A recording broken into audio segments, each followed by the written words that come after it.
Hello guys. आपने बहुत बार चीज़ों को रिप्लेस किया होगा और एक्सचेंज किया होगा।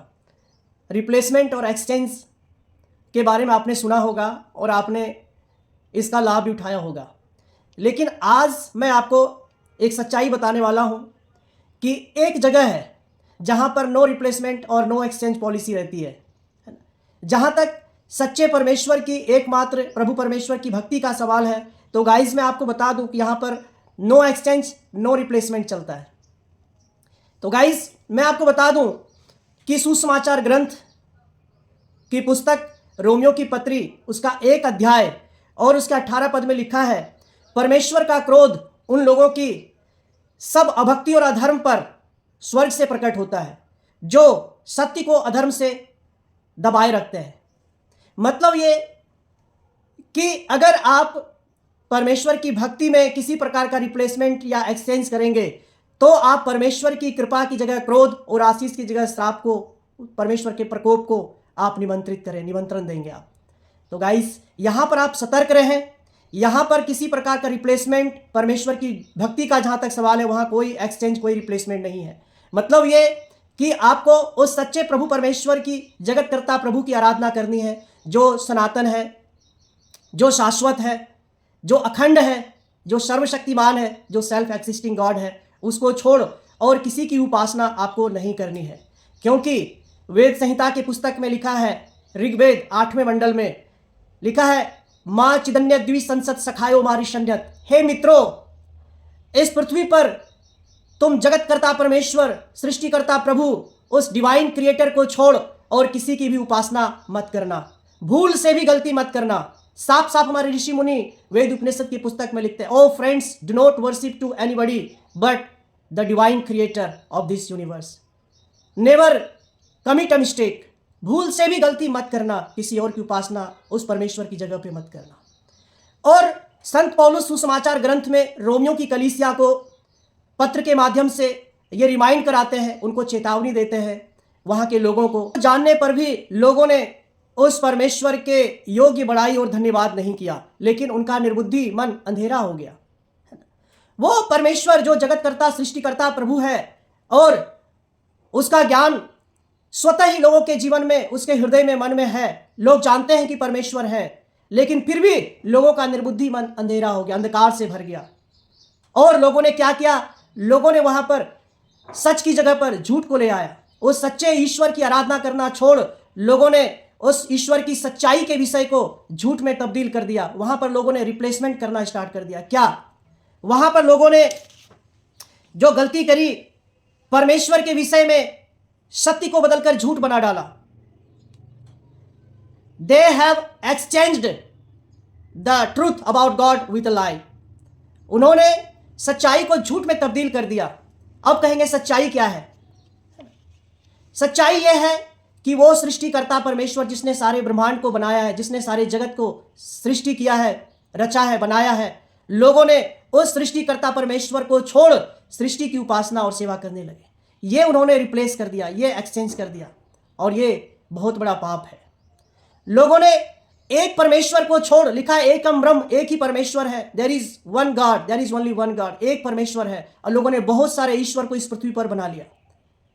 एक को छोड़ अनेक वहां पर स्थापित हो गए, और अविनाशी परमेश्वर को उसने नासवान मनुष्यों में, जानवरों में, चौपायों की समानता में तब्दील कर दिया।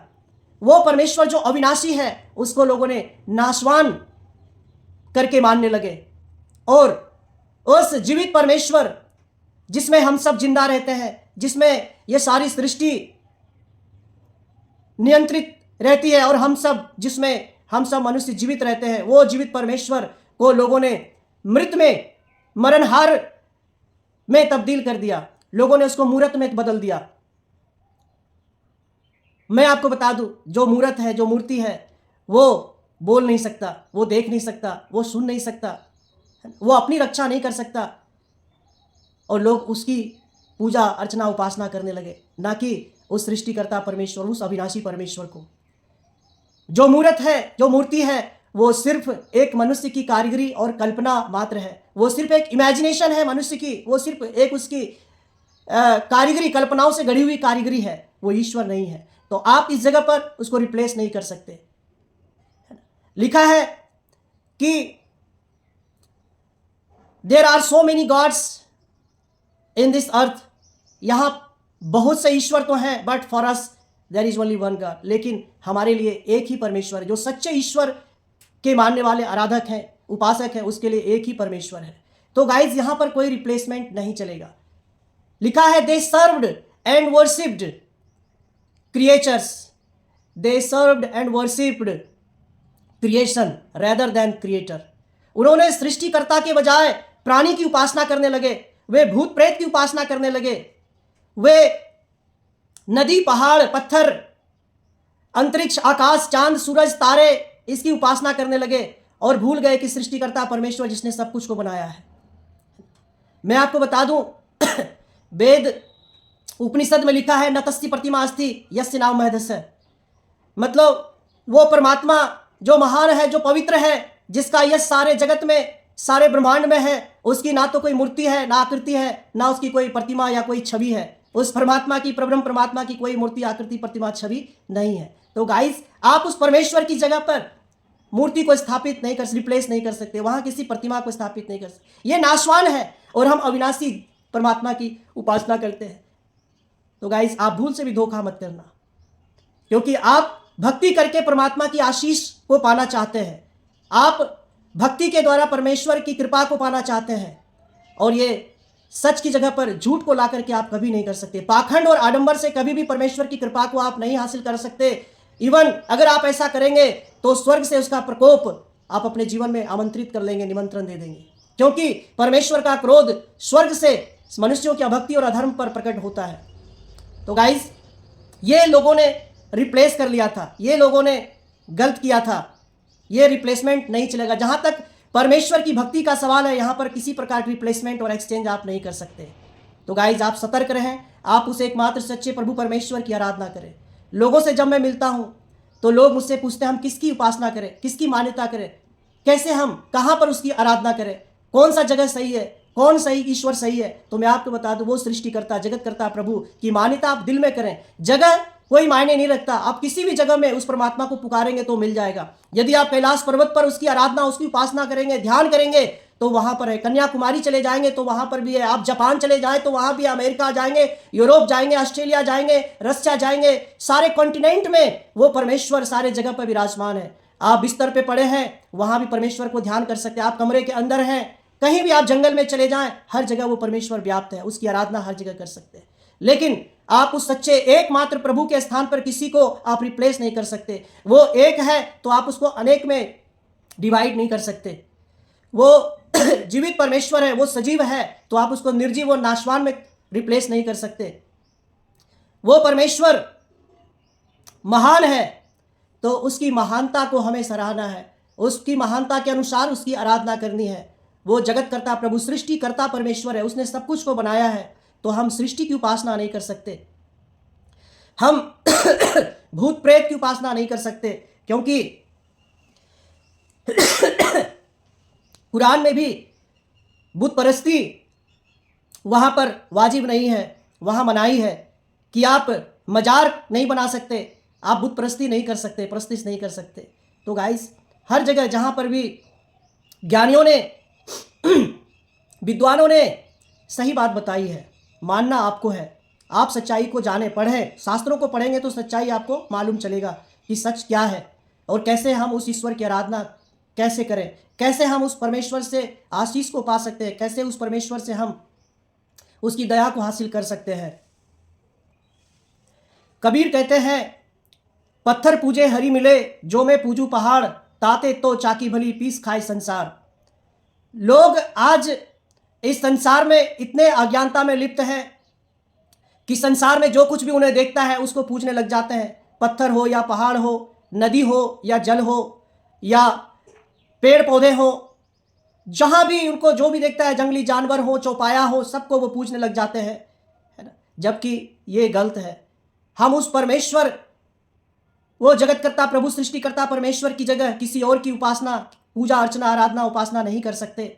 इसलिए कबीर कहते हैं पत्थर के पूजने से यदि हमें भगवान मिल जाए तो मैं बड़ा सारा पहाड़ पूज लूँ तो मुझे बहुत बड़ा भगवान मिल जाएगा। बोला ऐसा नहीं हो सकता, ये गलत है, क्योंकि इससे अच्छा तो चक्की है, जो पत्थर से बनी हुई चक्की, जिससे संसार भर में लोग आटा पीस पीस करके खाते हैं, गेहूं से आटा बना करके खाते हैं। पूजने से अच्छा तो वो है जो चाकी है, जो काम आता है ना। क्योंकि एक जगह और कहते हैं, पाहन केरी पुत्री करी पूजे करतार, या ही भरोसे मत रहियो बूढ़ो काली धार। अर्थात पत्थर, धातु, काठ के बने हुए मूर्त की आप पूजा ना करें, क्योंकि ये अपनी रक्षा खुद नहीं कर सकते। तो ये आपको ये कहाँ से बचाएगा, कहाँ से आपका उद्धार करेगा, आपको तारेगा। अगर आप इसके भरोसे रहेंगे तो आप अंधकार में चले जाएंगे, आप नरक में चले जाएंगे, जहाँ पर रोना और दांत पीसना है, जहाँ पर कीड़े हैं और केचुए हैं, ओढ़ना और बिछोना होता है, जहाँ पर आग और गंधक की झील है, जहाँ पर तड़पना होता है सनातन काल के लिए। तो गाइस, आज ही आप निर्णय लें और उस एकमात्र सच्चे परमेश्वर की आराधना करें, उसकी मान्यता आप दिल में करें, क्योंकि परमेश्वर एक है, आप उसको अनेक में रिप्लेस नहीं कर सकते। वो परमेश्वर जीवित है तो आप उसको मरे हुए के समान नहीं पूज सकते। वो परमेश्वर अविनाशी है तो उसको नाशवान में तब्दील नहीं कर सकते। वो सृष्टिकर्ता परमेश्वर है, सृष्टिकर्ता की उपासना करें, ना कि आप सृष्टि की जो कुछ भी चीज़ें आप देखते हैं उसकी उपासना ना करें। तो गाइस, ये मनुष्य जाति का पाप है, और इस पाप से संत, ऋषि गण सभी ने इस बात को लिखा है, चिताया है कि आप ऐसी गलती भूल से भी मत करना मेरे मित्रों। आप ऐसी गलती भूल से भी मत करना। जगतकर्ता परमेश्वर को छोड़ इस पृथ्वी पर किसी की उपासना आप नहीं करना। ऋग्वेद 8वें मंडल में पहला श्लोक मंत्र ही है ना। और पौलुस कहता है, यद्यपि संसार में, सुसमाचार के ग्रंथ में पौलुस कहता है, यद्यपि संसार में बहुत सारे ईश्वर हैं तो भी हमारे लिए एक ही परमेश्वर है। तो गाइस, उस एकमात्र प्रभु परमेश्वर की उपासना करें, भूल से भी गलती ना करें। अगर आप आज निर्णय लेंगे एकमात्र प्रभु परमेश्वर की आराधना करें, जगतकर्ता प्रभु अविनाशी परमेश्वर जो सार्वभौम है, जो सर्वज्ञ है, जो सनातन है, उस परमेश्वर की उपासना आराधना आप करेंगे तो आपके जीवन में परमेश्वर की कृपा, आपके जीवन में उसकी आशीष आएंगी। साथ में देश समृद्ध होगा, साथ में समाज समृद्ध होगा, साथ में परिवार समृद्ध होगा, साथ में सब कुछ जो मानव जीवन से संबंध रखती है, सब कुछ पर परमेश्वर की आशीष होगी, और आप विकसित होंगे। ज्ञान में, विज्ञान में, हर प्रकार से आप आगे बढ़ने पाएंगे। तो गाइस, आज ही आप निर्णय लें, और किसी प्रकार का रिप्लेसमेंट परमेश्वर की भक्ति का जहाँ तक सवाल है आप ना करें। No replacement, no exchange. परमेश्वर की भक्ति का जहाँ तक सवाल है वहाँ पर उस परमेश्वर को महिमा दें, उस जगतकर्ता सृष्टिकर्ता परमेश्वर की उपासना आराधना आप दिल और मन से करें, क्योंकि परमेश्वर आत्मा है, और परमेश्वर सच्चे आराधक को ढूंढता है जो उसकी उपासना, उसकी आराधना आत्मा और सच्चाई से करते हैं। तो गाइज, वो परमेश्वर आत्मा है, और आप दिल से, मन से, सच्चाई के साथ उसकी उपासना आराधना करें, क्योंकि ऐसे आराधक को वो ढूंढता है, ऐसे आराधकों से वो प्रसन्न होता है और अपरंपार आशीष की वर्षा करता है। लिखा है, अयमात्मा ब्रह्म, वो अनुभव करने वाला आत्मा ही ब्रह्म है। सत्यम ज्ञान अनंतम ब्रह्म, ब्रह्म सत्य ज्ञान स्वरूप और अनंत है। गाइस, सब कुछ लिखा हुआ है, पढ़ना आपको पड़ेगा, वेदों को आपको निकालना पड़ेगा, शास्त्रों में से आपको ढूंढना पड़ेगा, उस परमेश्वर के बारे में सब कुछ लिखा है, ढूंढ करके पढ़ना आपको पड़ेगा, या जो पढ़ते हैं उनसे आपको सच्चाई जाननी पड़ेगी। तो गाइस, आप आज ही उस परमेश्वर की आराधना करें। वो दूर नहीं है, वो सब जगह आपके हृदय में है। लिखा है, सर्वस्य चाहम हृदय सन्निविष्टो, वो परमात्मा अंतर्यामी रूप से आपके हृदय में निवास करता है। एको देव सर्वभूतेषु गूढ़ सर्वव्यापी सर्वभूत अंतरात्मा, वो एक देव परमात्मा जगतकर्ता प्रभु परमेश्वर, सकल जगत के उत्पत्ति करता प्रभु, वो अंतर्यामी रूप से आपके हृदय में वास करता है। आप कहीं विशेष जगह पर जाने की जरूरत नहीं है कि आप कैलाश पर्वत पर जाएंगे तो वहां आपको मिलेगा। ये एक भ्रम है, ये भूल है इंसान का। वो आपके हृदय में वास करता है, बस आपको याद करना पड़ेगा। जैसे हम किसी व्यक्ति को नाम लेकर के पुकारते हैं, तब वो व्यक्ति अटेंशन में हो जाता है और हमारी ओर ध्यान करता है। तो जस्ट आप उस जगतकर्ता सृष्टिकर्ता परमेश्वर को आप याद करें दिल से, मन से। वो आपके अंदर ही है, उसकी आवाज़, उसकी बातें, उसका मार्गदर्शन, उसका इंस्ट्रक्शन आपके जीवन में आएगा। तो आज ही आप उसको पुकारें, आप भूल ना करें, आप गलती ना करें, आप कृपा की जगह क्रोध और आशीष की जगह श्राप को आप आमंत्रित और निमंत्रण ना दें। गाइस, परमेश्वर आप सबको आशीष दे और ऐसी बुद्धि दे, ऐसी शक्ति दे कि सच को आप सुन सकें और सच को आप फॉलो कर सकें, क्योंकि सत्य अब बहुत ही कड़वा होता है, लेकिन सत्य जो है वो आपके जीवन को बना देगा, आपके परिवार को भरपूर आशीष देगा, और आप फलवंत होंगे और आप बलवंत होंगे, आप एक फ्रूटफुल लाइफ जी सकते हैं। तो गाइज आप सच को फॉलो करें, सच की जगह पर आप झूठ को कदापि रिप्लेस ना करें, क्योंकि परमेश्वर महान है। वो सच्चे आराधक को ढूंढता है कि लोग उसकी आराधना आत्मा और सच्चाई से करें, झूठ और पाखंड आडंबर से नहीं। आप सच्चाई के साथ आज ही उस परमेश्वर की आराधना, उसकी उपासना आरंभ कर दें। Thank you for watching this video.